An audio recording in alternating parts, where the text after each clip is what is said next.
آپ سے جاننا بڑا ضروری ہے، ظاہر ہے آپ سیاسی حلقوں کی سیاست کو بڑا بہتر طریقے سے سمجھتے ہیں. کیا لگتا ہے آپ کو؟ پہلے فیصل وابڈا صاحب نے کچھ کہا کہ حکومتی سیٹ اپ میں تبدیلیوں کی بات کی، پھر اب رانا ثناء اللہ صاحب کی جانب سے بھی یہی تقریباً کہا جا رہا ہے. تو کیا لگتا ہے آپ کو، کیا کچھ تبدیلیاں ہونے والی ہیں، کچھ وزراء چینج ہونے والے؟ دیکھیں زینب، بات یہ ہے کہ جو رانا ثناء اللہ صاحب نے کہا نا بالکل ٹھیک کہا کہ یہ وزیر اعظم کا حق ہے، ان کا رائٹ ہے، وہ چاہیں تو اپنی کابینہ میں تبدیلی کر لیں. اور وزیر اعظم شہباز شریف صاحب کو جو لوگ جانتے ہیں، ان کی طبیعت کو سمجھتے ہیں، ان کے ساتھ کام کرنا اتنا آسان نہیں ہوتا. وہ جو ہے پرفارمنس پہ بڑا یقین کرتے ہیں. اگرچہ اس حکومت کی کئی مجبوریاں ہیں، بہت ساری چیزیں جو ہیں وہ ان کی مرضی سے کابینہ میں کچھ لوگ نہیں آئے، کسی اور اشارے پہ آئے، لیکن پھر بھی پرفارمنس کا جو معاملہ ہے اس پہ وہ ضرور نظر رکھتے ہیں. اور جیسے رانا ثناء اللہ صاحب نے کہا، وہ ڈانٹتے بھی ہیں. رہی بات فیصل وابڈا صاحب کی، تو فیصل وابڈا صاحب جو ہیں، دیکھیں وہ سب کو پتہ ہے کہ ان کو کہاں کی یا کس کی آشیرواد حاصل ہے. اب وہ شیخ رشید پارٹ 2 ہیں. وہ میں ہمیشہ یہ کہتا ہوں کہ شیخ رشید صاحب جس طرح پھلجھڑیاں چھوڑتے رہتے تھے، انہیں سکرین پہ رہنے کا فن آتا تھا، اسی طرح فیصل وابڈا صاحب بھی یہ گڑ سیکھ گئے ہیں. خود انہوں نے تسلیم بھی کیا ہے کہ اب اتنے سال ہو گئے ہیں مجھے پروگرامز میں آتے ہوئے، تو مجھے پتہ ہے کہ میں کون سی بات کروں گا تو وہ ہٹ ہوگی. اب آپ دیکھیں وہ 2-4 ماہ بعد آتے ہیں، کوئی ایسی بات کرتے ہیں، پھر سارے ٹاک شوز میں انہیں بلایا جاتا ہے، ان کی چیزیں ڈسکس ہوتی ہیں، پھر وہ 2-4 ماہ آرام کر لیتے ہیں. تو بظاہر جو ہے نا اتنی بڑی، وہ چاہے کہ پیالی میں طوفان والا معاملہ ہے، اگر 2-3 وزراء چینج ہو بھی جائیں تو میں اس کو بہت بڑی تبدیلی نہیں سمجھتا. دوسری بات یہ ہے کہ یہ جو کہا جا رہا ہے کہ اچھا، عمران صاحب سہیل وڑائی صاحب نے بھی تو اسی طرح سے کچھ خبریں دی کہ تبدیلی ہونے والی ہے. اب خالی فیصل وابڈا صاحب نہیں، لیکن بہت سی خبریں جی. اب آپ نے بات کی، سہیل وڑائی صاحب جو ہیں بڑے سینئر صحافی ہیں، میرے بڑے بھائی بھی ہیں، میں نے ان سے بہت کچھ سیکھا ہے، دوست بھی ہیں، بہت میرا گہرا تعلق ہے. سہیل وڑائی صاحب جو ہیں وہ جو بات کرتے ہیں وہ اپنے تجربے کی بنا پر، دلیل کے ساتھ اور اپنے سورسز کی بنا پہ، اپنی انفارمیشن کی بنا پہ کرتے ہیں. یعنی ان کے پاس خبر بھی ہوتی ہے اور پھر وہ اس کا انالیسس بھی کرتے ہیں.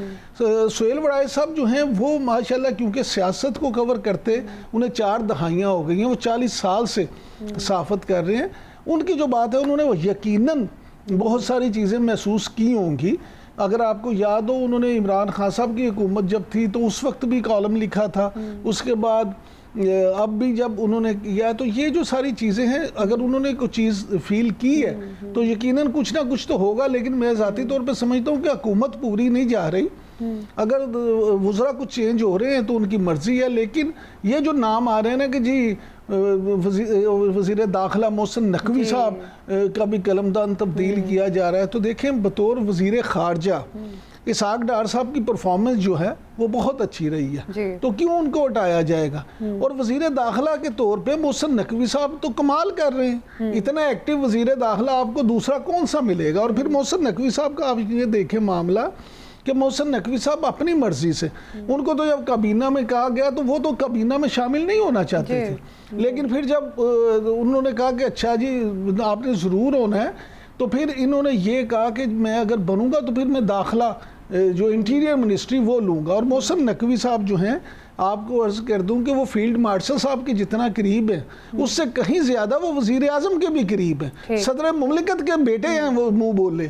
تو جب ایک بندہ ایسا ہو جس کو تینوں طرف سے پراپر سپورٹ ہو، تینوں طرف سے معاملہ ہو، تو پھر اس کی وزارت کیسے تبدیل ہو؟ اچھا عمران صاحب، یہ تو چلیں آپ کی بات درست ہے، لیکن یہ جو وزراء کی تبدیلیاں وہ تو ہونے جا رہی ہیں، لیکن اس سارے سینیریو میں ایک ہم نے بڑی دلچسپ اور میرا خیال اہم بات ہے کہ حکومت کی جانب سے اپوزیشن کے ساتھ جو قربتیں بڑھ رہی ہیں، اس کو آپ کس طرح سے دیکھ رہے ہیں؟ کیا کچھ بڑا ہونے والا ہے؟ ایک طرف تو وزارتوں میں تبدیلی اور دوسری طرف کیا سمجھتے ہیں اپوزیشن کے لیے بھی کوئی راستہ نکلتا ہوا دکھائی دے رہا ہے؟ اگر دیکھیں نکلنا چاہیے، کیوں نہیں نکلنا چاہیے. اور اب تو اسد کیسر صاحب کی سربراہی میں وزیر خزانہ کے چیمبر میں گئے بھی ہیں اپوزیشن والے، ان کی ملاقات بھی ہوئی ہے. تو میں یہ سمجھتا ہوں کہ بڑی اچھی بات ہے، یہ ہونا چاہیے اور یہ بڑا خوش آئند ہے کہ اپوزیشن اور حکومت جو ہے وہ آپس میں مل بیٹھے.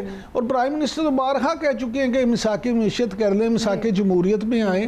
یہ چیزیں تو میں تو سمجھتا ہوں مساک پاکستان ہونا چاہیے، ان سب کو مل کے پاکستان کے لیے سوچنا چاہیے. عمران صاحب بالکل ٹھیک بات ہے، پاکستان کے بارے میں سوچنا چاہیے. اس پر بھی آپ کو کامنٹ لینا بڑا ضروری ہے. ہم جی بھی الیکشن کی پوری کوریج کرتے رہے ہیں پروگرام میں.